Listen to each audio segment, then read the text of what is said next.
For April 12th, 2021 to order. First item on our agenda is the Pledge of Allegiance.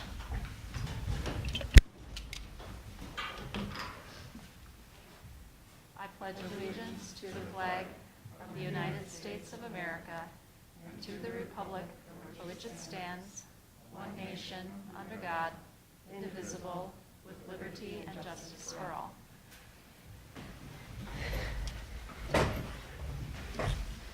We'll do roll call of board members. Start with Amanda. Amanda Lacey. Jeremy LeBlanc. Dawn Odegaard. Sharon Rupp. Sonia Peterson. Ron Winter. Matt Semple. Thank you. Item number 4, approval of agenda. I have no changes. Is there a motion to approve tonight's agenda? Motion to approve by Semple. Thank you, Matt. There's a motion. Is there a second? Second by Odegaard. Thank you. There's a motion and a second. Any discussion? Hearing none, all those in favor say aye. Aye. Opposed, no. Motion carries. Reading of the Wyoming mission statement, and I will do that tonight. Our mission is to provide a caring environment of high expectations that prepares every student for a successful future and instills the value of learning. Next item is public address to the Board of Education. I did not receive any communication. Okay, so public address received no response. Item number 7, consent agenda. Is there a motion to approve tonight's consent agenda? I'll make that motion to approve tonight's consent agenda. Thank you. There's a motion. Is there a second? Amanda Lacey was second. Thank you. There's a motion and a second. Any discussion?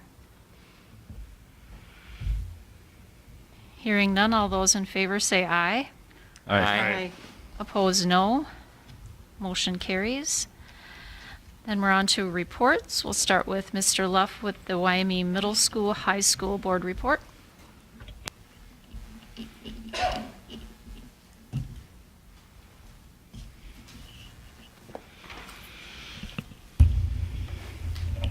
Good evening, everyone. As I start out today, just wanted to update as we come up class, very quickly, I should say, is we have a prom coming up on May 1st here.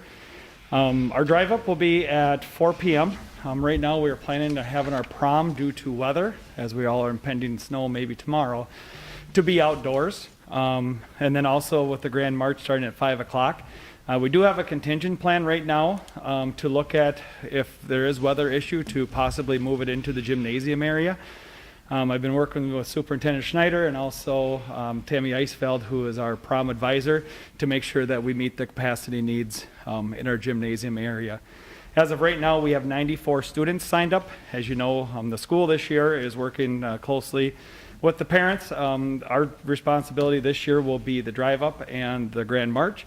And then after that, we are looking at a parade through town to have them go out to the Rock, where at that point they will be working with the parents out there who've been doing their groups. So I know that I want to thank everyone involved for making this happen to kids in a very difficult time, what's going on, but the kids are really excited about going to prom. Just an update on the Wallen Scholarship. We are in year 4 of 5 with the A.G. Bush Foundation. If you remember, 4 years ago, we were gifted with about $600,000. One of their wishes was to work with the Wallen Foundation to be able to give those scholarships out. The equivalent comes out to be 5 4-year full rides in there. Just with the spirit of Archie, and if you know anything about Midwest College out there, it bears his name for a reason. So we were able to work with the Wallen Foundation the last couple of years, so we've actually split that into 3 4-year full scholarships, and then divided the other scholarships into 2-year scholarships to award 4 more at that point. So we're busy working with the class of 21 to finalize that. I know the 2-year has been open within the last month, and we'll be making the announcement just before graduation for those students. Mr. LeBlanc, he asked me to look into the reading interventionists in there, so I put some numbers on exactly where our kids are at. I know I've talked with Superintendent Schneider too about the need and the possibility here, and I'm sure he'll update you in his report on there.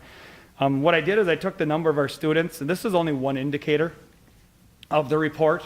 We use our STAR testing that took place in winter. Obviously, there's much other things that we would look at, such as teacher recommendations. We would look at current grades in class, past history, and things into it. But right now, the language and the numbers on my report identify students that show low growth, low proficiency in the first column, high growth, low proficiency, and then we have the total number of students in the class, and then we have the percentage not meeting both combined together. So actually, overall, compared to our numbers of the last MCA test, our middle school has been averaging about 54, 55%, so we're right on track to meet that goal. Obviously, the state average is a little higher, right around 58%, and that's what we'd like to do, is to be state average or to be better here in the middle school and also the high school. One of my celebrations, just want to take time to congratulate Daryl Rufflin. Daryl was recently recognized by his peers for being named the most outstanding ag teacher for Region 5. He is now competing at the state level, and then if selected, he will be recognized at the national level. So I want to congratulate Daryl on that. Graduation ceremony, I have asked just to be prepared just in case. We really don't know how graduation will look right now. I think after last year, we have everything planned. So there has been some guidance out there as far as what it maybe should look, but also one of the statements of the webinar that I attended. A lot can happen between now and May. So have it all ready again. So once again, we'll have everything ready from if it's an all outdoor graduation to what an indoor graduation will look like and everywhere in between. So as we've done in the past, I'll take the invitation inviting all board members, but as you know, last year we were unable to have any board members at present just due to the rates of COVID in the community. So that is still heading on. I know we have a meeting coming up with the senior class officers to outline what that looks like as we move forward, coming up within the next day or two. This Sunday, we'll induct another group of students into the the Minnesota Honor Society. This group of students are selected based on having a cumulative GPA, a 3.7 or higher, as well as having a high character rating based on the honesty, reliability, courtesy, respect, responsibility, and perseverance. You can see there in my report that Sophia Poff, Tyler Nordon, Abel Chaparro, Simone Ferris, Allie Kaler, joined by Ian Clark, Patrick Herneman, Kirsten Lupke, Taryn Gatchell, Autumn Ladwig, Isaac Jimenez, and Bailey Day. And just as released of today, we have the new members, current juniors, being added in Shelby Mortensen, Aurora Keller. And the sophomores that will be inducted on this Sunday at 1 o'clock in the auxiliary gym will be Hannah Stark, Sanjana Pullen, Kayla Nordon, Ruby Bones, James Peterson, Catherine Flores, Landon Anderson, Tarek Rupp, Bryce Sneller, and Charlize Chase Pendleton. So we'll have that here at 1 o'clock in the auxiliary gymnasium for their families to recognize that. We are in the process of putting together a middle-level summer school. We have 4 teachers identified. We'll be meeting soon to see exactly how that looks like. But just like in the past, we'll be looking at experiences within reading, math, and science, and to make it interesting for those students. Right now, we currently have just 9 dates in June identified, and when we get done, we will see where we're at. The anticipation right now is to take the month of July off, and then to see, to kind of pull the kids and the families to see if they'd be interested in attending again in August. Those 9 dates also in the summertime, we will be doing high school credit recovery at that time. Just an update, the testing window for the MCAs has been extended until May 21st. One thing that we have to do out into the notification is we are notifying all of our students that are full-time distance learning. They are required to still come into the building. They will not be administered MCA tests remotely. They will be required to come into the building to take the tests. So we have dates and everything identified them. The letter will roll out this week. We have anything from the dates that they're welcome in. Obviously, we'll be tested in small groups just to make sure that all safety protocols are followed. Also, if they miss the test, we have makeup dates for those following Fridays. Obviously, last resort could be they could opt out of testing altogether for the MCAs. Spring conference update for the parent teachers. One thing that we looked at as our site team was to identify the students at the end of the third quarter who had a D+ or below as of March 1st. We identified 163 students in grades 6 through 12, and you can see that we were able to have conferences with them at about 61% of them. The other 63 students were looked at either tried or they had declined to have a conference in total with us. So in the times of COVID, that was much better than what we had in the fall time. Our fall conferences were right around the the upper 20s into that. So I do see, obviously, some thinking. There were some parents that really wish they could come into the building, but also there's a lot of parents that said, too, this is kind of nice just doing a Zoom quick because I'm able to hit a lot of teachers very quickly. I updated you on below the F and FI comparison from quarter 2 to quarter 3. You can see a huge benefit for the middle school kids compared to the end of quarter 2. Into there, like I said, this is something we continuously monitor to go through, and we look at how to support kids overall. And the last is a graphic. I'm the regional representative as a high school principal on the Launch Your Future Today pathway. If you remember, I've talked about in the past, and we've been very fortunate, of the 45 projects, we have actually gotten 3 grants, which is just right around $130,000. And that goes to our construction trades, that goes to Darrell Refslin, and then also the digital photography that Tammy Eisfeld offers downstairs into it. So overall, in the 3 years that we've done it, we've impacted over 8,700 students within the service co-op area, 45 projects. 37 of them have resulted in courses. Many of those courses are the efforts that we do with the MRV CTE, which is our 5-school consortium and our relationship that we have with Midwest to push out the CTE classes in our region. So with that, any questions or anything I can help with? I have a question on the reading interventionist. These numbers that you're giving us here are based on the STAR test, it looks like. Can you explain what low growth, low proficiency versus high growth, low proficiency means? Yep. So what they look at is the SGP is the standard growth proficiency. They look at the total number of students in the nation that take the test, and the average growth of a student should be a 50%, your traditional bell curve. So in here, the one you look at low growth, those are students that are basically 49 and below the standard growth in there. The proficiency is based on the prediction of them being successful in the MCA test at the end of the year. So that's what it looks like in there. So would any of these students then go on for further screening for a learning or reading disability? Yep. Based on the reading plan for our dyslexia plan, this is one of the indicators that we look at of the students that are not at grade level or meet low growth.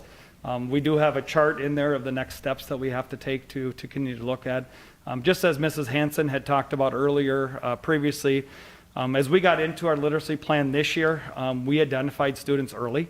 And currently, we have about 27 students using our Sunday reading intervention program. Currently, right now, because as we got into it, the more knowledge was better.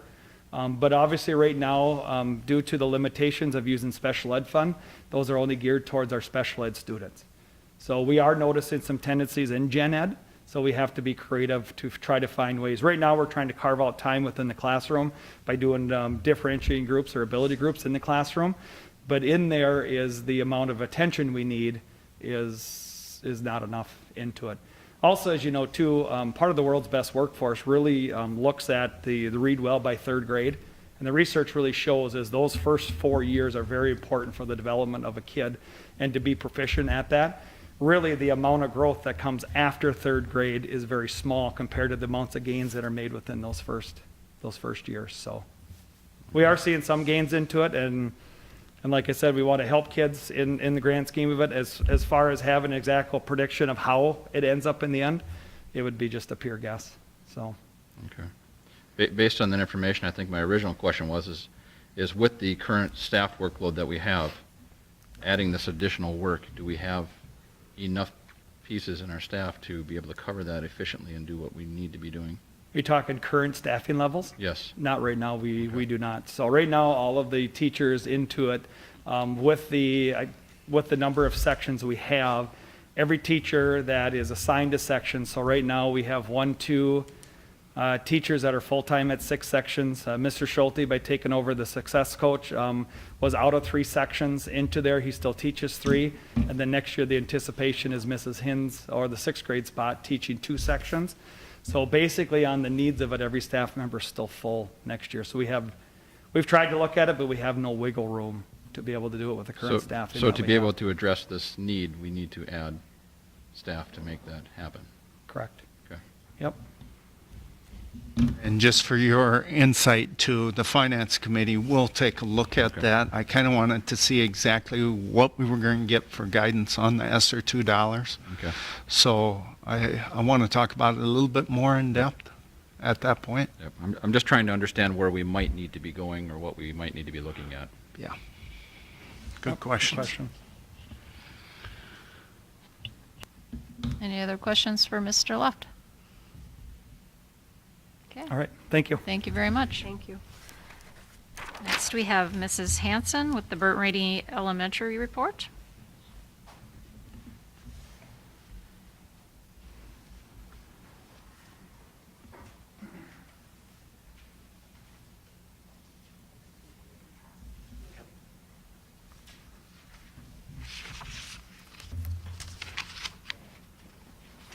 All right, good evening, everyone. Good evening.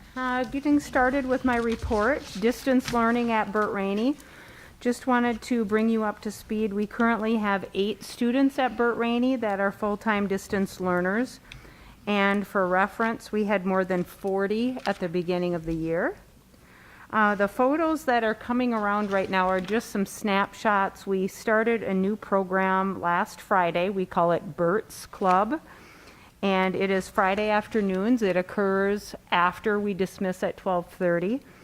We have identified 15 K1 students who are in need of some additional support in literacy. It is staffed by our paraprofessionals who are already on site, and we have broken them down into rotations of word work, read and write, math games, smart room, and story time and activity. And so the kids work through 20-minute sessions focusing on some main pieces of literacy for K1 students. In the pictures that you see, you'll be able to see the small groups. We were able to keep them in their current pods. So for example, Mrs. Jans's students stayed together. They were not mixed in with the other students. And so the groups are anywhere from 2 to 4 with 1 adult.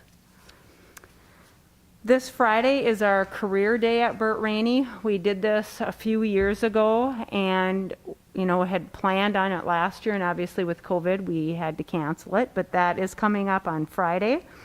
And our students are encouraged to dress for the future job of their choice. We encourage simple costumes that could be something as simple as a hat or a shirt or some type of job accessory. And staff also are encouraged to dress up in a career other than teaching and education. So Friday will be a fun day. Our kindergarten kickoff, we have plans ready to go. That is going to be held on Tuesday, April 27th.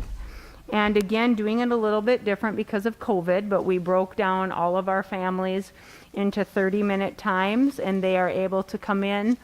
And we have a checklist of things that they'll go through, which includes everything from briefly meeting with Mrs. Gray, Mrs. Jan to talk about music and Fayed. They'll be able to visit all the kindergarten classrooms. They will get a free t-shirt for their student, free books and other BRE pieces. We currently have 38 families that are signed up for kindergarten to date, which is actually higher than we typically do at this time, which is great.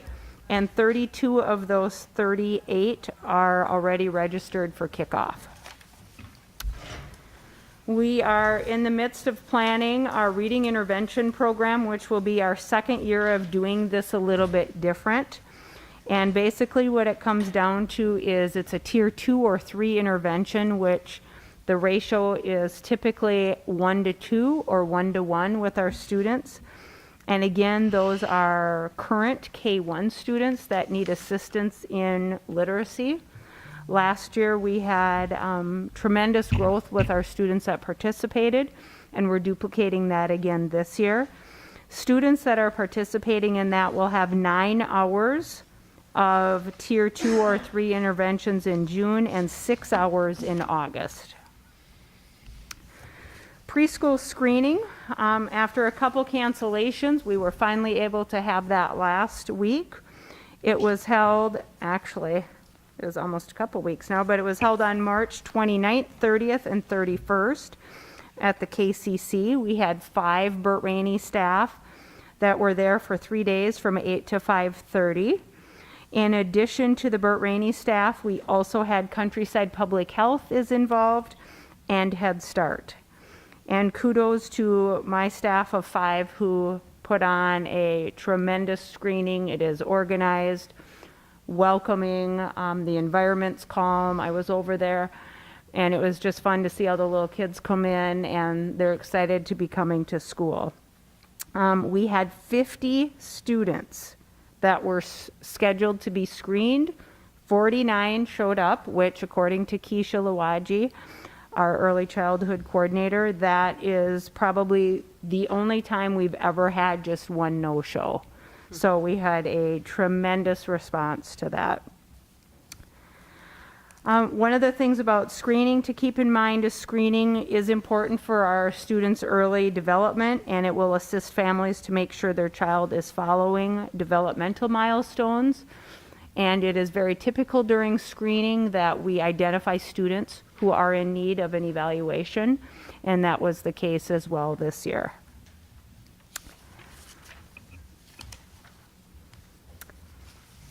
We have MCA and MTAS testing coming up. We have wrapped up the access testing, which is what our ELL students participate in.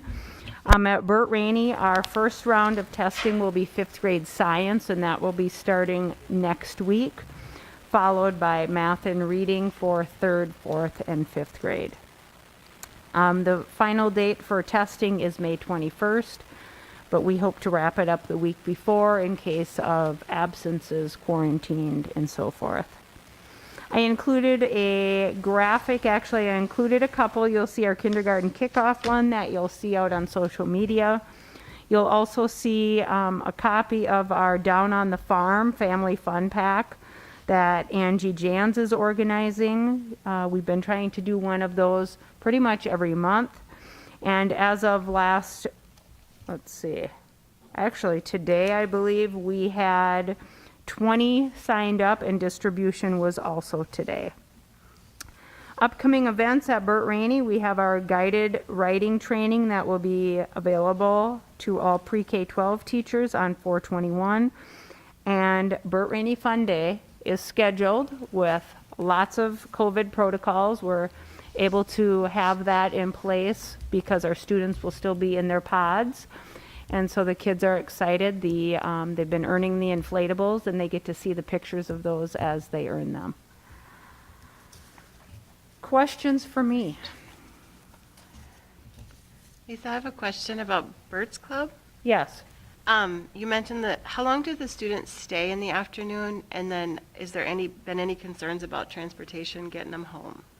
So they actually stay till 3, and transportation is provided.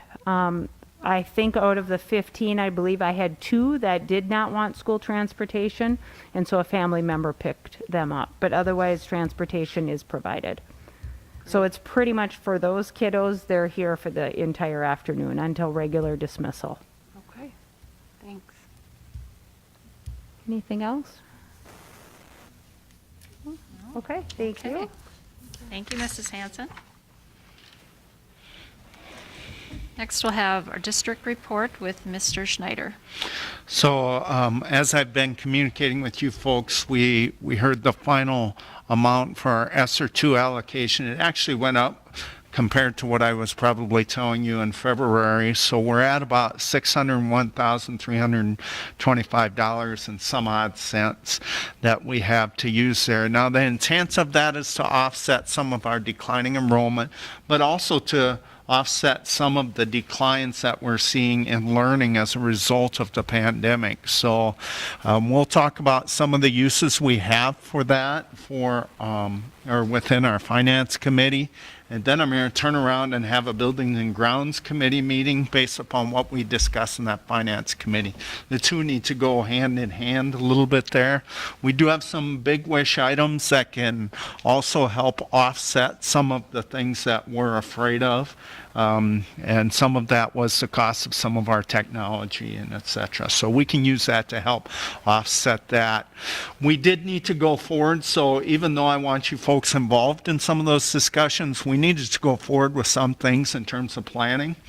A couple of things that we've already gone forward and started talking about is mental health supports.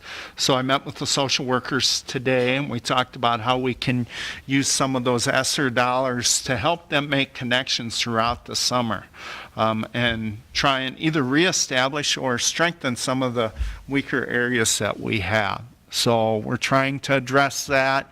You'll see things that we can use to help get us a little boost. A great example of that, besides the technology, is lunchroom tables. We could use that ESSER $2 to help boost that and get us finished with those lunchroom tables and be off our plate, because we do need the extra space right now for our students. So that's how we can use some of that. But we don't want to lose track of the focus, which is improving the quality of education for our students. So curriculum and instruction have to be part of that.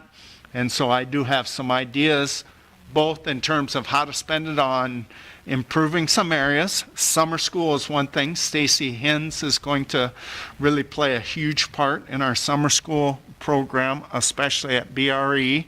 As Mr. Luff alluded, that's where we get the best bang for our bucks, is getting our students that jump start there. We don't want to lose track of the other kiddos, but we'll sustain what we can. So we'll talk about that.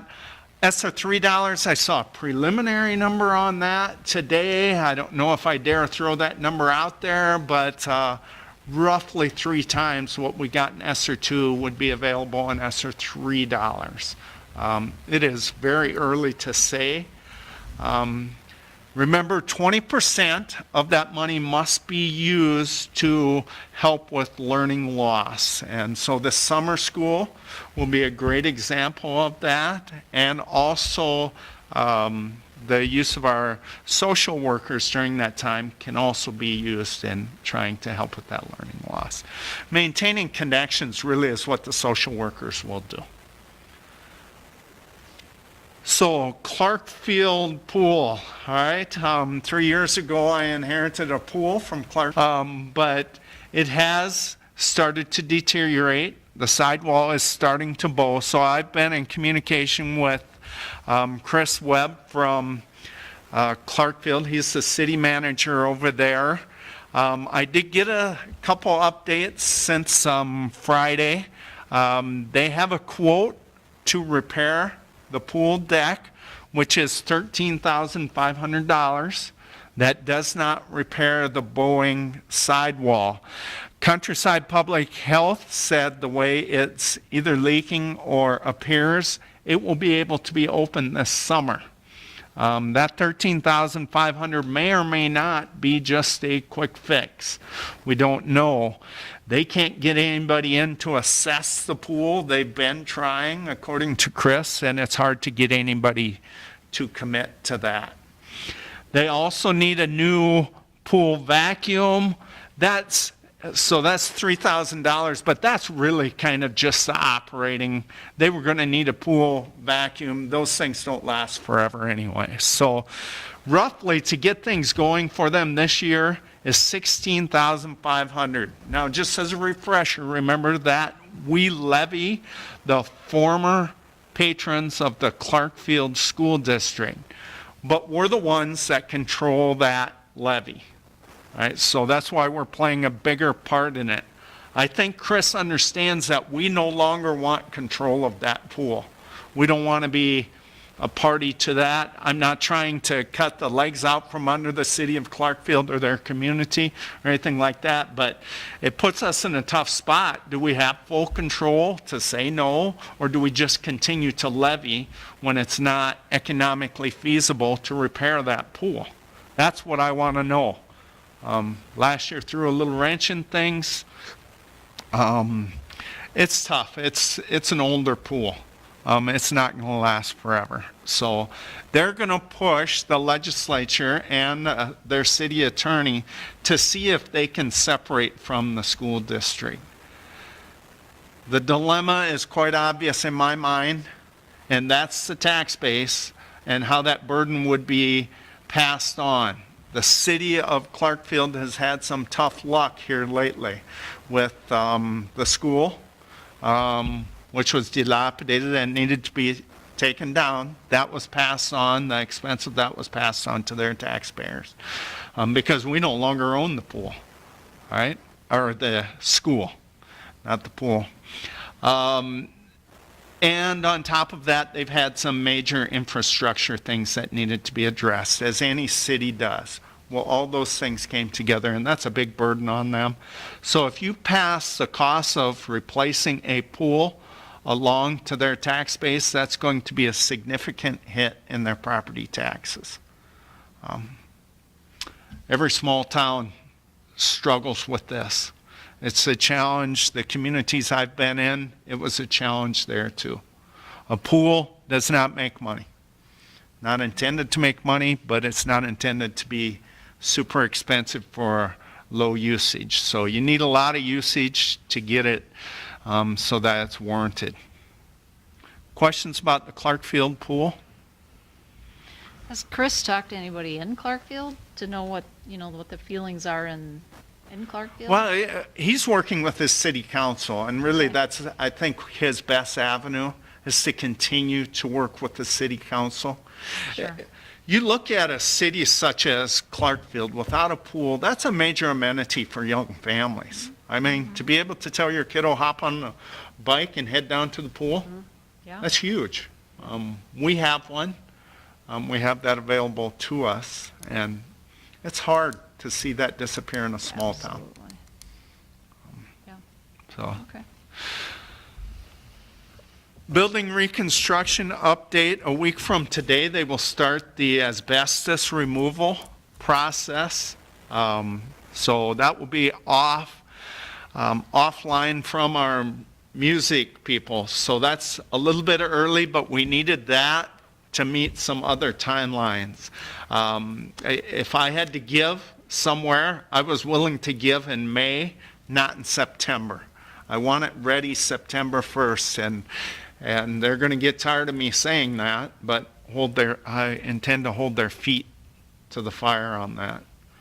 We did lose the project engineer. Mike Fry has left SiteLogic. I don't believe there's anything wrong there or anything like that. I believe he was a guy that burned the candle at both ends and had to make some choices there. He did a great job for us. I have a meeting tomorrow with SiteLogic to talk about what that handoff looks like. My biggest fear is tracking those bids and quotes and bills back to justifying them for EMC. And that will be my number one criteria that I will talk about with Scott Munson tomorrow. So I would like somebody back in there. I know they won't be at the knowledge level of Mike Fry. I just think it's too much for project managers such as Chris Colseth to handle, to do the paperwork and check to make sure that the contractors are doing what they should do. Questions about building reconstruction? So our contract was with SiteLogic, so they have to keep Yeah. their end of that contract. That's correct, yeah. And we actually paid a little extra to make sure that SiteLogic would monitor just that, those costs of those things, and keep it organized so that when the claim went to EMC, we know EMC was aware of that and they've adjusted their claim accordingly. Okay.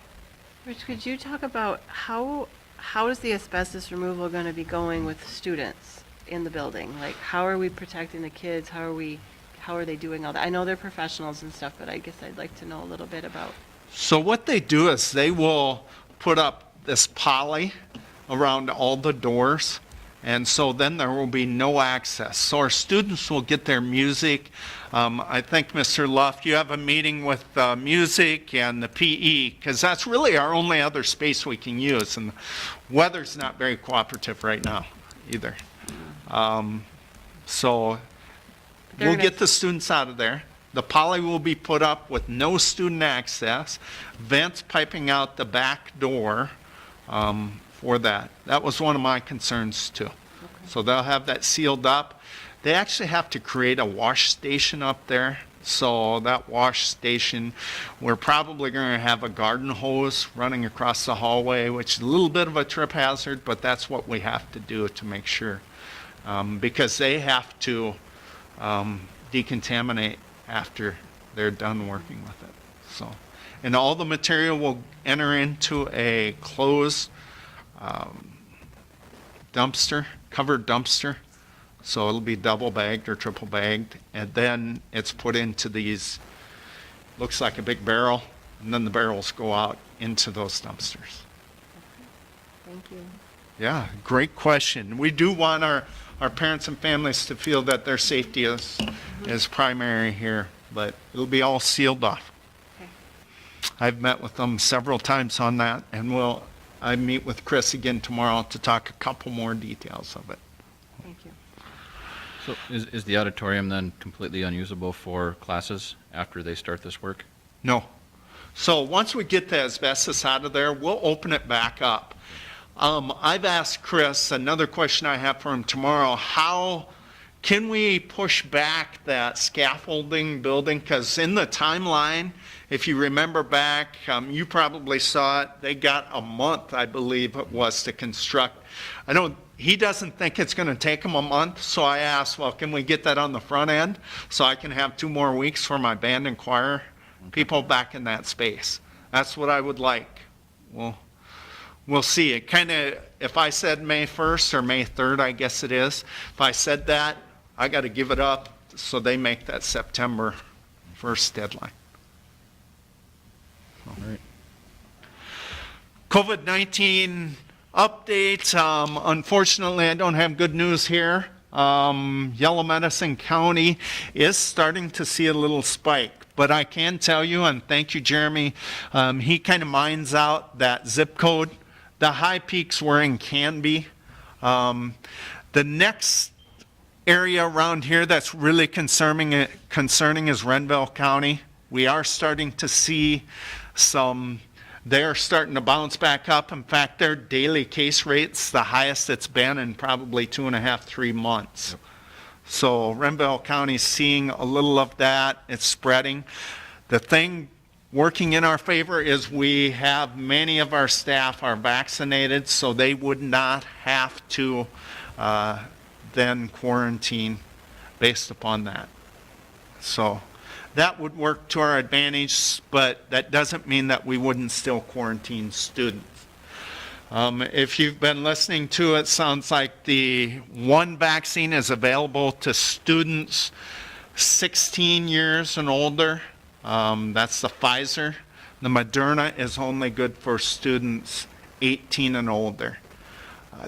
MDH is supposed to be getting us some graphics and stuff because I want to be careful how I put that out to parents. We're not going to force people to vaccinate. I don't want anybody to misinterpret anything we're putting out as a district. So I'm kind of holding off to send that out to parents. So, and I believe Avera has Pfizer, correct?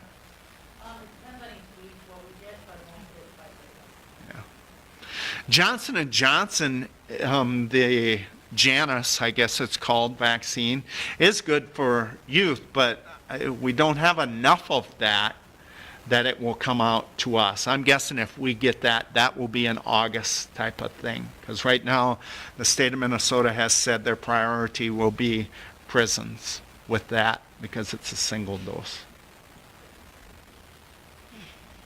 Questions about the case rate? Not going through all my notes here, so please, if there's something catches your eye. Maybe just a real quick question. So if you start to see the numbers rise, is your incident command team going to meet and be sure that we're staying current with where the numbers are at. Yes, that is what I would intend to do. Really, unless I'm seeing a much more dramatic change, I don't see a need for that. Okay. Maybe I do need to put out something, and I guess I'll use you folks if you hear things in the community as a pulse. Let me know, and I can put out another video to let people know where we're at. But really, a lot of my decision is based upon the high vaccination rate we have with our staff. Over 70% of our staff are fully vaccinated. Thank you. This is a question. Thank you. Summer school, I talked a little bit about that. Stacy Hens is coordinating that. So that will be in addition to what Mrs. Hanson talked about. So the two could work hand in hand. A student could be in an intervention and still participate in some of those other classes. Unlike other years where we charged families for that, it will be free. We're still working on the transportation piece. That's a challenge to make sure we can get kiddos in. We may not be able to offer that. It's just a beast for us. We're a step ahead probably of some of our neighboring schools. Montevideo, I don't believe is doing anything. So we'll try and get ahead. We're going to use our ESSER 2 monies, like I said. I know I'm getting ahead of you and didn't let you folks decide on that, but I need to plan something. Couldn't drag my feet any longer. We'll talk about it too at our finance committee meeting, but just so you know, I have made the offer to staff to pay them at a rate commensurate with what their rate is now. And that's simply about competition. I wasn't getting anybody willing to do it. It's been a long year. Maybe that will motivate people to do it. So I have the ESSER 2 money to spend that way. So. And how many were needed? How many teachers were needed? Well, Four? we'll look and see. We haven't committed yet. And Lisa, if you know more information, please interject here. But Stacy's in the process of recruiting people. Great. I'm really hoping we can get a couple classes at each grade level. And those are things, they're not just literacy. It's based upon students' interests. I believe a very popular one was the camping unit, right, Lisa? So a camping unit, they're not going to camp overnight, but they're going to study about camping and stuff like that. Yeah. Maybe make s'mores at the end of the unit. So trying to, release some of the passions of our teachers, find another way to connect with our students. Health insurance quotes, we're looking at, we got a decent bid for those. I can't really talk about the exact numbers yet. But we're going back to them and asking them to sharpen their pencils to see if they can do a little bit better. We've enlisted the services of Steve Smith from National Insurance Services. He also provides other insurance for us. It comes at a cost, but he analyzed it this year for us free. And the intent, usually what you can do is because he knows so much more, we can usually recoup that cost of his contract in decreased premiums. And then he also provides some other, I'll call them ancillary services. So if I'm a person receiving that health insurance, Tara can call upon Steve to help me out when I have a specific question about certain things that would be covered. Graduation, Mr. Luff alluded to that. We'll meet tomorrow with a group of seniors. I put on there on Monday, but it's actually tomorrow. Got my days mixed up. It's about what they would want. We do have an outdoor plan that we used last year that could work this year too. But we'll also take a look at what it would look like indoors. We have some limits indoors, 400 person capacity, spacing. There's a lot of challenges indoors. So we want to get the students' input on that, and then we'll start involving parents as need be. Summer food service program. I hate always answering these, that we've got more questions out there than have been answered. We're going to try and stand up a summer food service program similar to last year. Mr. Luft and Mrs. Hanson talked about how they weren't going to have anything in July. We would not run our summer food service program in July either.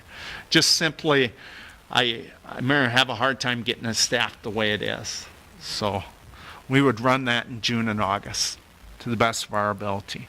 What it looks like yet, we don't know. I would love to be able to deliver meals to the area towns.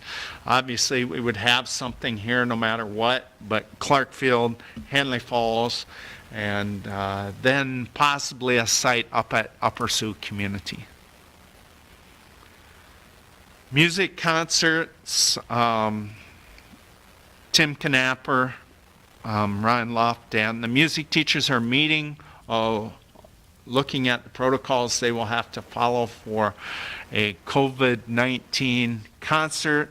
It would be shortened, kids spaced out, when they can and cannot have their masks on, the capacity for parents. There's a lot of things, a lot of hoops to jump through or to consider. So questions about those three items, and then just got two more things. The YMIC, that's the integration collaborative that we have with some area schools. Two other schools, Dawson, Boyd, and Lakeview, have expressed interest in participating in that. So we are going to bring them in. The only thing that will be different than other years is their students will not interact with our students. So our students that participate in that day will be a pod. Their students will be a pod. They'll actually be put in pods of 6 per school, so we'll have at least 2 pods ourselves. And they'll do some painting on the crosswalks. They'll develop their plans as part of this project. I think it's a good opportunity, being it's outdoors, to paint those crosswalks. It's something that we can do too with the artists in residence down there at the Berge Center for the Arts. And then late today I received notice of desire to negotiate with our Education Minnesota YME. They do not want to meet until June, and really it does us no good to meet until June, until the legislature has kind of handled things so we know where we're at. Then, and the last thing I have is I would like to have, it's not on our schedule, a Buildings and Grounds Committee on May 6th. And the reason I want to keep it close to the Finance Committee so we know what we want to use there, and plus I need to get some things ordered so they show up by next school year. I need to, like technology, we need those to show up in July so our technology people can process that. All right? So look at your calendar. If May 6th won't work, please let me know and we'll try and work around and find some other days. All right? Sorry, so long-winded. No, it's all good information. Any questions for Mr. Schneider? What are you thinking? You're good? Yeah. I'm good. 5:30? Does that work? Let's try to roll with it. Okay. I'm going to try and work on the Finance Committee, because our Finance Committee, we're going to talk a little bit about budget too. And then I'll try and get ahead enough so I can have some of the building and ground information out to you folks early. So, Sounds good. thank you. Thank you. Next item is our celebrations and recognitions. Pull them up here.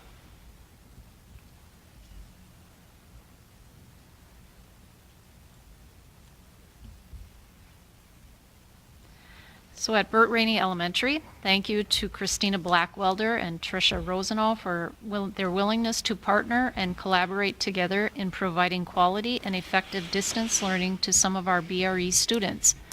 Your expertise in technology and all of your efforts are appreciated. Thank you to Mariella Klaus for your dedication to working with and keeping track of the District Exemplary Grant Committee and applications. Your attention to detail and expert organization is appreciated. Thank you to Lori Pooler-Blue, who is so kind to all of our students. She is very helpful and is always willing to do whatever needs to be done. Thank you, Lori, for your hard work and kind heart. Thank you to the BRE paraprofessionals who helped make the first day of Burt's Club successful. Thank you to Keisha Luwaji, June French, Leslie Ruffsland, Tammy Caruth, and Jackie Torvik for all of the hard work you put into the preschool screening. From hauling things back and forth to the KCC to providing an organized and welcoming environment for our families, thank you for all of your efforts. Thank you to Larissa Kockelman, who is doing a long-term sub-position in preschool, for your ability to keep our programming moving forward and for providing our youngest learners with a safe and welcoming place to learn. Thank you to the entire BRE staff for always being willing to jump in and help cover our many unfilled sub-positions. Your dedication to our students and your colleagues is seen and appreciated. Thank you for everything you do. From the Wyoming Middle School High School, congratulations to Daryl Ruffsland on being recognized as the Region 5 Agricultural Teacher of the Year. Daryl will now be applying for state and national level recognition. We are very fortunate to have Daryl on our team. Every day he shows up to work with a smile on his face and a can-do attitude. I'd like to take this opportunity to recognize our school resource officer, Mike Toole. Mike does an outstanding job of making sure our schools are safe, as well as reaching out to make connections with kids and staff. It is very observable to see multiple times to the day of a variety of kids stopping in to talk to him. And I would like to take this opportunity to recognize our middle school, high school social worker, Sue Bones. Sue is new to our team and does an outstanding job of connecting not only to the students and staff, but also making sure we have a solid relationships with outside organizations. One area of focus that we have talked about is to make sure that we have a high percentage of compliance when we refer students to Western Mental Health for support. As of today, we have a 100% referral rate. Scott Jans has been with the district for a number of years as a math teacher.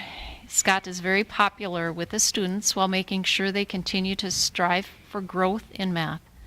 This year, Scott has accepted many additional roles. It is commonly seen him driving the bus route both before and after school, and we thank Scott once again for going above and beyond for our students.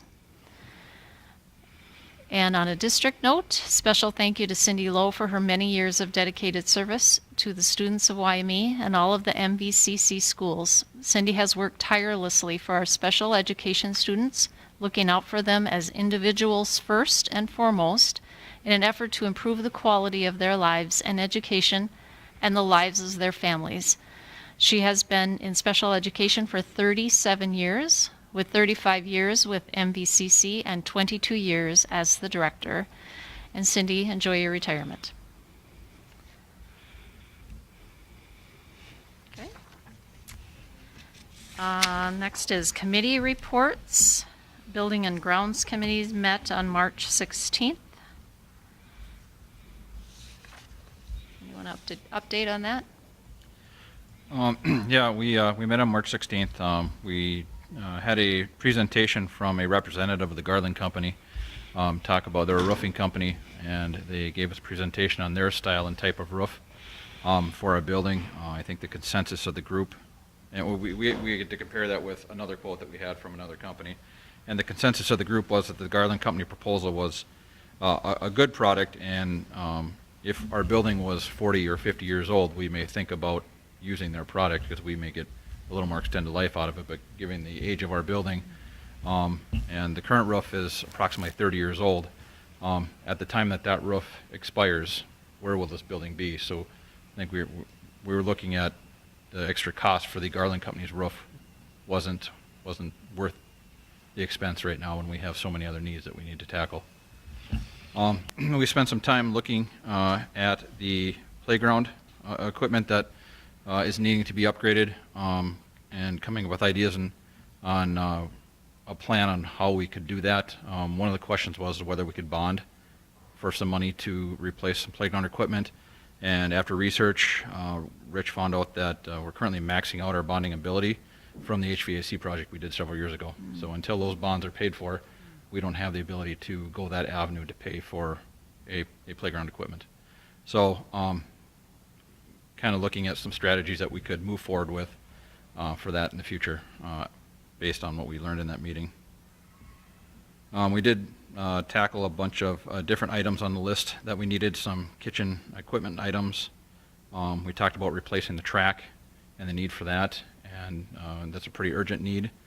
Right now the track is at a point where if we don't start replacing it, or at least resurfacing it, it could cost some extensive repairs down the road from some subgrade repairs that may need to be made if the water starts to leak underneath the foundation of the track.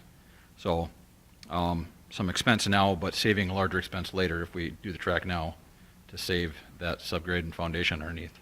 So we decided to move forward with repairs on that. Talked about the budgets that we've got coming up, and at the time we didn't know what the exact ESSER $2 number was going to be, so we kind of put a few items on hold until we knew where that was sitting. So I think at the next meeting we'll talk about those items that we kind of had to put aside for now, and maybe we can tackle some of those now that we have some dollars. And they're not items that are would like to have. They're items that we need to have. It's just there's a lot more need than money. So we talked about computers and devices. We decided to replace all of the equipment in. It wasn't quite all of it. We decided to buy about, would you say about 70% of it, hoping that with the sale of the iPads that we have in the elementary, by selling them now, they have more resale value. Hoping that we would be able to sell them and offset the rest of the cost to replace those moving forward. And it sounds like that we may be able to do that for the iPad purchases at least. So I know there's some Chromebook purchases that we decided to put on hold for the time being, hoping we could get one more year out of a batch of them that we have. And then we approved some repairs for the BRE office as well.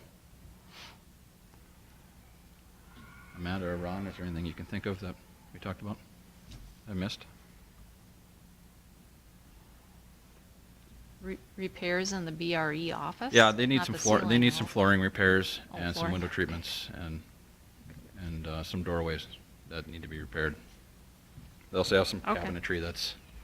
Yeah, it was something we actually had approved for this year. Yep.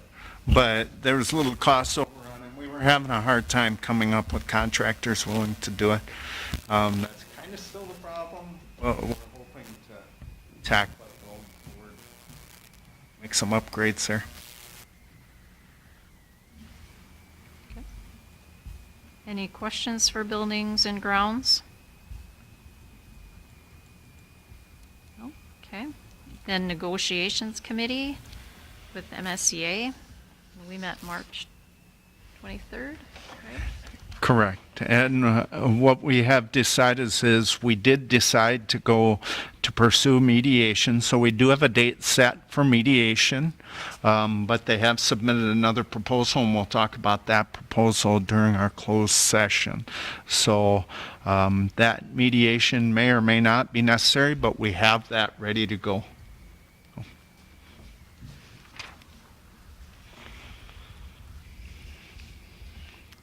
And that was May 5th. May 5th. Correct. Okay. We're on to new business, our personnel items, leave requests and resignations.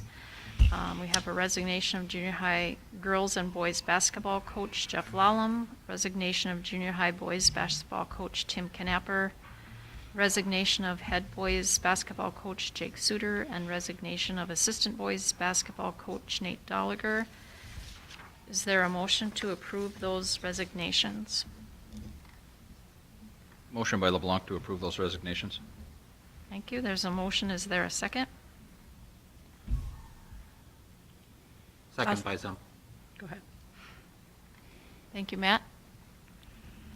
There's a motion and a second. Any discussion? Okay, hearing none, all those in favor say aye. Aye. Aye. Aye. Opposed, no. Motion carries. And I just want to make note, in great appreciation for those gentlemen who put in many years of service to the basketball program. Nate Dolliger put in 20 years to our basketball program. Jake Suter, 14 years. Tim Knapper, approximately 7 years. And Jeff Lallam, approximately 7 years. So we really do appreciate all those many years you gentlemen put in for that basketball program. Next item is new hires. Approval of employment for our Director of Finance, Jeremy Wilcox. Approval of employment, Assistant Track Coach Ryan Schultz. And approval of employment, Josh Mason, a custodian. Is there a motion to approve those new hires? Motion to approve by Odegaard. Thank you. There's a motion. Is there a second? I'll Amanda second. Lacey was second. Go ahead, Thank you. Amanda. Thank you, Sonia. There's a motion and a second. Any discussion? Hearing none, all those in favor say aye. Aye. Opposed, no. Motion carries. Next item is our Southwest West Central contract for distance learning for the 2021 to 2022 school year. So I want to just give you a little background on this. What this does is this provides us a seat at the table to provide distance learning for our students. One of the biggest concerns, or one concern that some of our parents had this spring, was the Friday afternoons that we needed to provide for our staff to be able to provide or to do preparation for distance learners. By joining this consortium, basically a group of schools, we will have access to online learning, distance learning, that we do not have to then monitor. So a student wants to choose to be a full-time distance learner will have access to this. We need to get a seat at the table by May 1st. By you approving this, we have a seat. We have to purchase a minimum of 12 credits. When I say 12 credits, that would be like 2 full-time high school students would be 12 credits, 6 credits per year, approximately. We don't have to use them for distance learning. We can use them in any way we see fit. We could use it for credit recovery throughout the year for a student that maybe needs to get caught up. But this is an option for us. I believe it's not free, obviously, but I believe this is our best option for next year. It doesn't guarantee we have to use it. It will not work in the case, or it's not intended to work in the case of a quarantine. Maybe there's a student that needs to be quarantined for 5 to 7 days. That student will still maintain contact with our classroom teacher, because transitioning in and out of that wouldn't make sense. This is intended for students that want a full-time distance learn. And then this will take the pressure off of our teachers for like Friday afternoons. Correct. My intent is that the way things are written right now, I would not have to provide that time. 4 extra hours a week. Yeah, so we can bring our students in on Friday afternoons, because that's, I believe what you folks probably heard is that's a big inconvenience, a burden for our families. So it's Friday afternoon. So potentially, we'd still have the PLC time, so there still might be some early outs next year. Yeah, we probably would switch those back to our Wednesdays Right. that we did have. Then we'd have the 4 full days, and then that Wednesday potentially could be that early out. Twice a month, isn't that what it used to be? Not every week, right? It wasn't It's- every week. Was it like twice a month or something like that? Yeah, I believe so. Yeah, so, It's laid out in our calendar, so we have to do approximately 30 hours of PLC time. yep. And this is all assuming that the governor's, Well, yeah, there's still some, understand I have to enter into this and the legislature won't be done. There could be some changes in those rules. Right now, what MDE did was they allowed flexibilities. So school districts such as Canby and Dawson Boyd, they both contracted with the same company, EduSeer, to provide that instruction and had no contact with those kiddos. Next year, MDE has told us you have to have a Minnesota licensed teacher to provide online learning. So by entering into this, Southwest West Central is going to provide that teacher to connect to EduSeer. I know it seems a little convoluted or like maybe they're doing an end run, but this is the legal method for doing it. So Is there a limit on the number of credits we could purchase if this right is now like- there is not. Okay. And it can be any student K through 12. And you need, This isn't the only, I'm not putting all our eggs in this basket. Plus $4,500, although it's not free, compared to the burden that it is on family, I think that's a reasonable gamble. We are looking at other options through Merved too. It's just, it takes a long time to get those figured out. Okay. okay. So this actually, like you said, to coin your phrase, gives us a seat at the table, and we have to make the decision by May 1 for that initial. Yeah, otherwise we can't participate next year. Right. What this does is this allows Southwest West Central to go out and seek teachers Right. in each of those academic areas.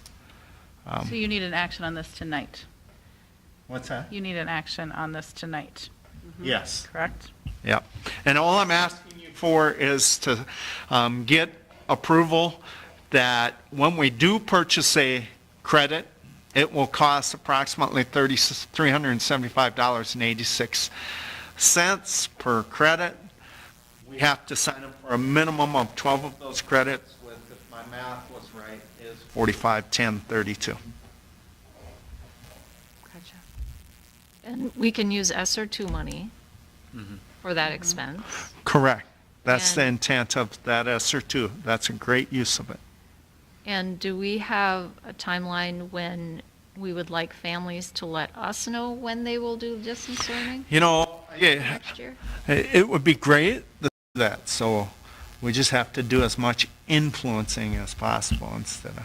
And these students will still be part of Yellow Medicine East Correct. School District, Correct. They would meet our graduation our requirements. graduation standards. Yep. Now, if they did enroll or wanted to enroll in this, would they be able to opt in at the semester break or? That would be our plan. Again, MDE doesn't have any administrative rules for this yet. Okay. So that would be the most logical thing. It's hard to get like halfway through or at midterms of a quarter, then I'm here and give you, what, a quarter of a credit? That's really hard to manage. Even though ALCs figure that out all the time, it's hard for us to scale that up more than what an ALC does. I'll make a motion to approve the Southwest West Central contract for distant learning. Second by Zempel. Okay, there's a motion and a second. Any other discussion? Okay, hearing none, all those in favor say aye. Aye. Opposed, no. Motion carries. Next item is compressed work schedule. And I think this is something we do every year. Mr. Schneider, if you want to just explain that a little bit. Yeah, what that is, that's a 4-day work week, and we've done that. They were doing that before I was here. It's a nice perk to offer our office staff and custodians throughout the summer. I do ask that you give me the latitude to change it if an emergency would come up. I think everybody would understand if an emergency came up that we might have to alter that schedule, but I just put that in there. Okay. Is there a motion to approve the compressed work schedule as described by Mr. Schneider?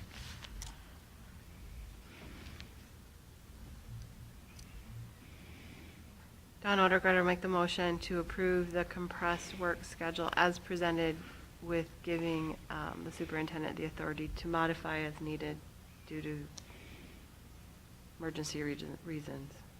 Okay. There's a motion. Is there a second? Second by LeBlanc.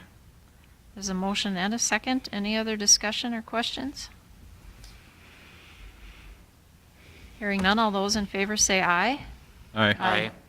Opposed, no. Motion carries. Policy update, I don't believe we have had a policy committee meeting since last month. Discussion items, strategic planning. So one of the major things that we talked about during our catch-up session was strategic planning. So I reached out to Gail Gilman, who last time you folks did a strategic plan, you worked with MSBA too. And so just she gave me some ideas of what it could look like, a full-blown do everything. Obviously now with technology we have a little bit more flexibility, but would cost our district about $62.75. She could tailor it to not do as in-depth of a strategic plan. I'm kind of stuck in the middle. I understand that an abbreviated version, especially with the many things on our plate right now, might be more convenient for us, but I also believe in the fidelity of the overall process. So I'm kind of torn. In fact, if you asked me if I had to commit, I would say we would want to commit to the full-blown strategic plan. So this strategic plan we created, how many years ago was it? 5 goal areas. How many years ago did we actually do? It was 5. Started in 2020. Yeah, so yeah, and it was a really great process. There were community members, there were parents, there were staff, there were board members, and MSBA kind of guided us through it. And I have to believe that our vision statement and our mission statement isn't probably going to have changed much. I mean, it's been a while since I've looked at it too, but I also want to give some validity to the people that spent all that time working on the strategic plan. If it, maybe we need to keep talking about it or have us all look at it again. Because I hate for us to go through the whole lengthy process when we're still dealing with COVID.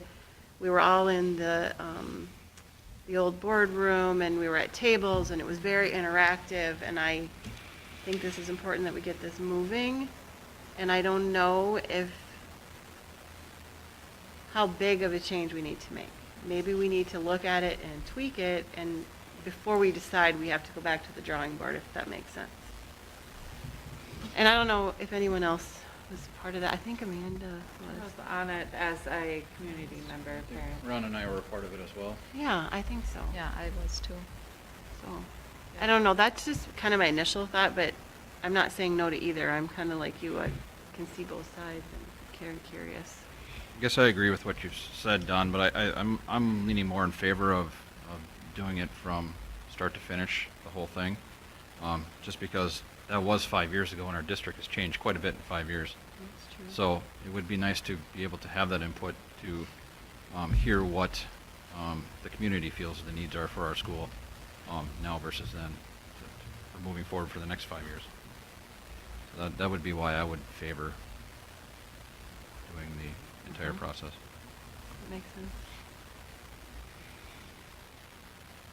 I agree too, Jeremy, that it's just so invaluable to hear from all those different stakeholders you know, what their perspective is and what do they see for the future. It's not, you know, just the 7, 8 of us, it's the whole communities. So I in our maybe district. misunderstood you. If we did a review of it, I assumed we would be getting the community together anyway. But was that not what the other option was? Because I think the community should be It part of it. could be. She really tailors it. So if you would Yeah. like, I can have her connect with us for our next board meeting. And you folks can kind of hash that out with her, what her vision is. She really does what you want. I believe input from the community is the invaluable part. Yeah. If nothing else, It has to that be. we've learned throughout this process, especially, you know, people's perception of the lack of transparency with the incident command team, and you not knowing it from its inception brought some great questions to the table. I think that maybe exposed something that we need to strengthen, and without going through that process of getting community input, no matter how painful it is pretty invaluable in my mind. I think that I would just want to reiterate, the community has to be part of it. If that isn't, then we need to go the only way that that includes them, because I would absolutely agree that we need their input. The only way we know we're going in the right direction. Would you like Gail to be part of our next board meeting so you can ask what that looks like? Or do you want to just me communicate with her and start setting up a timeline? I'll be frank with you, I don't want to do anything until next fall. Just simply, I can't do it. I mean, there's just candles burning on both ends already. I think with that timeline, it probably, you know, you can either have her come in or we can just agree to move forward. I mean, Yeah, if it's not urgent. it's not like we couldn't have her come in and just present it. It would be nice to hear what Yeah. or her experiences on what she's done in the past with our districts. Maybe she could offer something we're not thinking of here. We'll see if she can make May work. Otherwise, we might have to do something at a separate time, like almost like a special board meeting, and do it via Zoom. Sure. Yeah, that would work. And maybe that would be easier than the main board meeting too. Just another day for us to talk about Is that. the strategic plan is on the website, correct? Yes, Yeah. it has to be. Yeah. So just so that people listening, if they want to check it out.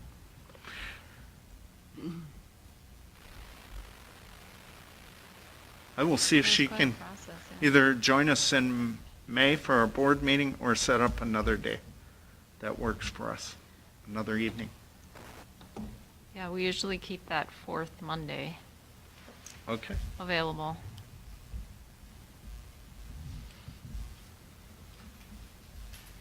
So just looking at like the 26th.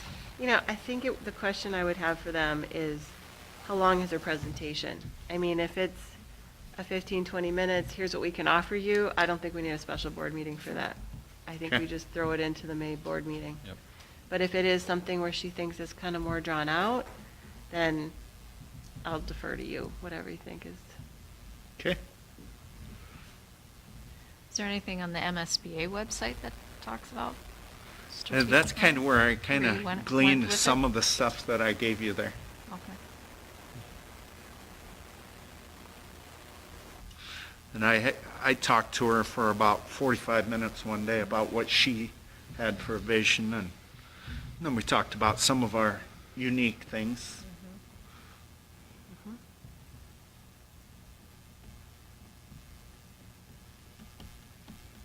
All right. Sounds like you've already done the 45-minute meeting for us. I'd rather you ask your question Okay, personally. that's okay. Yeah, if you want to just find out. Okay. Or if we have specific questions, could we? Yeah, I think it would A be good. discussion would Either be good. we'll shoot for the 26th or the May board meeting, depending Yeah. upon how long she thinks we could have for a So conversation. in the meantime, I think everybody should maybe think of questions, or what is this picture in your mind, how you'd like it to go?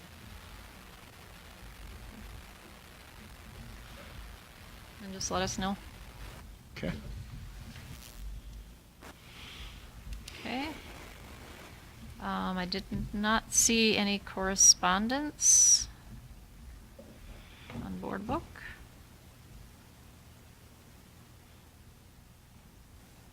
And so our upcoming events, Finance Committee meeting is May 3rd, 5:30 PM.